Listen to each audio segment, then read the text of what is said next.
સંવાદ સેતુ કાર્યક્રમમાં ઉપસ્થિત આપણા કાર્યક્રમના અધ્યક્ષ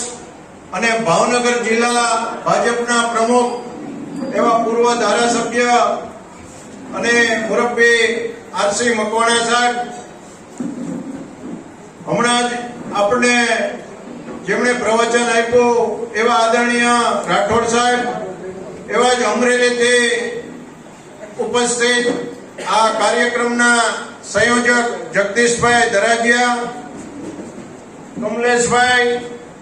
જિલ્લા ભાજપના મહિલા મોરચાના પ્રમુખ બેન શ્રી રંજનબેન, જિલ્લા ભાજપના મંત્રી ભાઈ શ્રી મનોજભાઈ, આ કાર્યક્રમના જિલ્લામાં કાર્યક્રમ કરવાની સંયોજક તરીકે સમાજ કાર્યક્રમ કરવાની જવાબદારી જેમના શિરે અને જિલ્લાની અંદર કરવાની જવાબદારી આપી છે એવા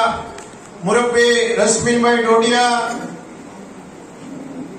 તાલુકા ભાજપના પ્રમુખ ભાઈ શ્રી પ્રદીપભાઈ,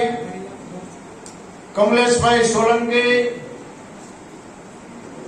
અમારા બંને શહેર ભાજપના મહામંત્રી ભાઈ શ્રી અશોકભાઈ, ભાઈ શ્રી ભાવેશભાઈ, ડાયસ ઉપર ઉપસ્થિત મહાનુભાવો, આજના કાર્યક્રમમાં કોળી સમાજમાંથી આવેલા, સથવારા સમાજમાંથી આવેલા મુરબ્બીઓ, મિત્રો, માતાઓ અને બહેનો, પત્રકાર મિત્રો, મારે ટૂંકમાં એક બે બાબત તરફ ધ્યાન દોરવું છે. રશ્મિનભાઈ ડોડિયા અહીંયા મંડળીના જે પ્રમુખ તરીકે સારા ગુજરાતમાં નાગરિક મંડળી તરીકે એક સ્થાન પ્રાપ્ત કર્યું છે. ગુજરાતની અંદર રશ્મિનભાઈની મંડળીનું એક નંબરમાં નામ આજે પ્રસિદ્ધ થયું હોય ત્યારે આપણે ગૌરવની લાગણી અનુભવીએ છીએ. આજના સુંદર મજાનો ભારતીય જનતા પાર્ટીનો આવો કાર્યક્રમનું આયોજન કરવા બદલ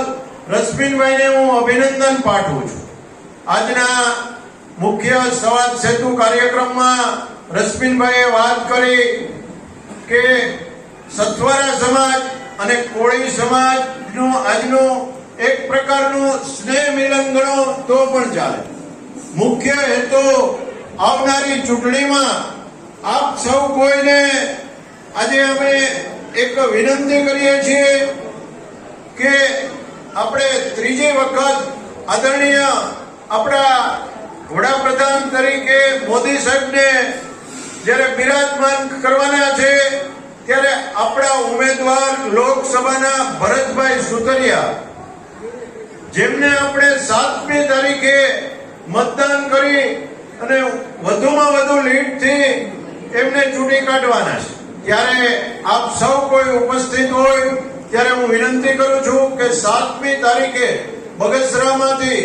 શહેરમાંથી જે ગત વિધાનસભાની લીડ મળી એનાથી પણ વધુને વધુ લીડ મળે એવી આપ સૌ કોઈને વિનંતી કરું છું. અને વધુને વધુ મતદાન 7મી તારીખે એક પણ આપણો ભારતીય જનતા પાર્ટીનો મત ઘરે ન રહી જાય એની આપ સૌ કોઈ કાળજી રાખીએ. આટલું કહીને મારી વાતને વિરામ આપું છું. ભારત માતા કી જય.